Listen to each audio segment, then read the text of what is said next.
AGT Live 24/7. This is AGT Live 24/7.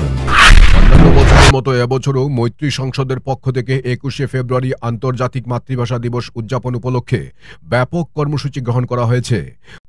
ওই দিন বিকেল 4টা থেকে আগরতলা প্রেস ক্লাবে শুরু হয় কবিকণ্ঠে স্বনির্মিত কবিতা উচ্চারণ। ঠিক 5টায় শহীদ বেদিতে পুষ্পশ্রদ্ধা নিবেদন, 5:20 থেকে ভাষা সম্মাননা জ্ঞাপন, সন্ধ্যা 6টা থেকে ভাষা বিষয়ক সঙ্গীত এবং আবৃত্তি পরিবেশনা।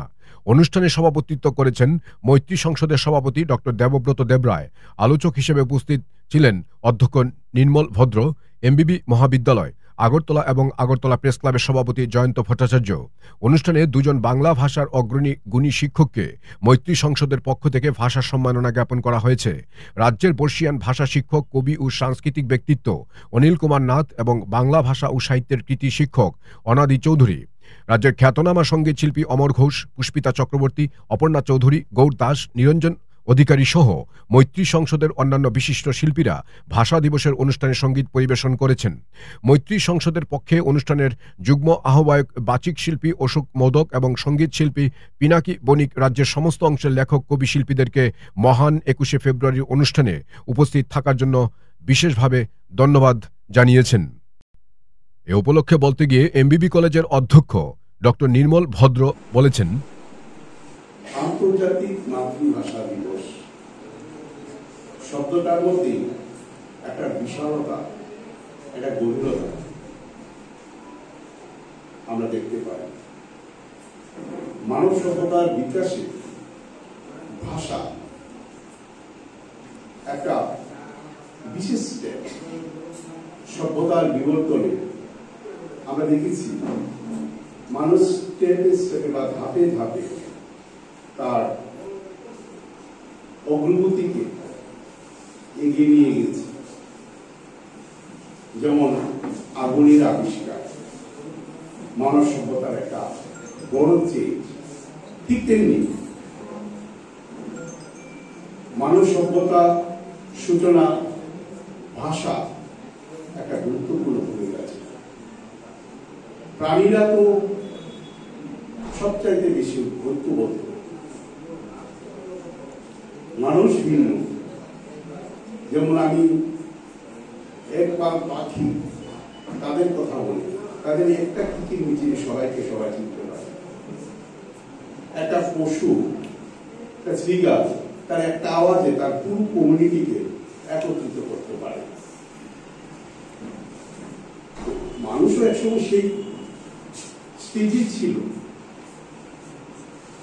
প্রথম কিন্তু মানুষ ভাষা আবিষ্কার করেনি। সে পশুদের মধ্যে আকার ইঙ্গিতে একজন আরেকজনকে ডাকত। তারপর যে গুহায় থাকতো সেখানে আঁকতো লম্বা বা যেভাবে করে, এগুলি লিপিতে পরিণত হয়েছে। তারপরে এসেছে ভাষা। একটা বিবর্তনের লম্বা পিরিয়ড পার হয়ে মানুষ ভাষা শিখেছে। কিন্তু বিস্তীর্ণ এই পৃথিবী, বিভিন্ন জায়গায় সভ্যতা গড়ে উঠেছে। যোগাযোগের যখন উন্নতি কিছুই ছিল না, প্রত্যেকটা গ্রাম বা অঞ্চল এক একটা দ্বীপ রাষ্ট্রের মতো ছিল, কারোর সঙ্গে কারোর যোগাযোগ ছিল না। এইখানে পরিস্থিতির মধ্যে ভাষার বিবর্তন মানুষকে একটা অন্য যুগে নিয়ে গেছে। যেমন টেলিটেকনোলজি, আমরা টেলিগ্রাফ, টেলিফোন, টেলিভিশন, এইভাবে আমাদের অগ্রগতি হয়েছে। কিন্তু যখন সফটওয়্যার এসে গেছে, একটা বিশাল অগ্রগতি হয়ে গেছে। সফটওয়্যার আসার সঙ্গে সঙ্গে এই জিনিসগুলো আমরা পেয়ে গেছি। ঠিক তেমনি আগামী দিক থেকে যখন ভাষা মানুষ কথা বলতে শুরু করে দিল, তখন কিন্তু মানুষের ডেভেলপমেন্ট দ্রুত হবে, কমিউনিকেশন বেড়ে গেল এবং মানব সোসাইটিতে ভাষা হয়ে গেল একটি অনবদ্য উপাদান। যে জন্য আমরা বলি যে মাতৃভাষা কথাটার সঙ্গে একটা জাতি বা একটা কমিউনিটি বা একটা অঞ্চলকে ধরে দেয়। যেমন আমরা বাংলা ভাষার মধ্যে অনেক ভাগ, নোয়াখালী ভাষা, সিলেটি ভাষা আমরা বলি, অঞ্চলকে বলার সঙ্গে সঙ্গে তার একটা সমগ্র অঞ্চলের সমগ্র বসবাসকারী লোকদের একটা ইউনিটি শব্দটার সঙ্গে কিন্তু আমরা টেনে আনি। ঠিক তেমনি এই উপমহাদেশের একটা অঞ্চল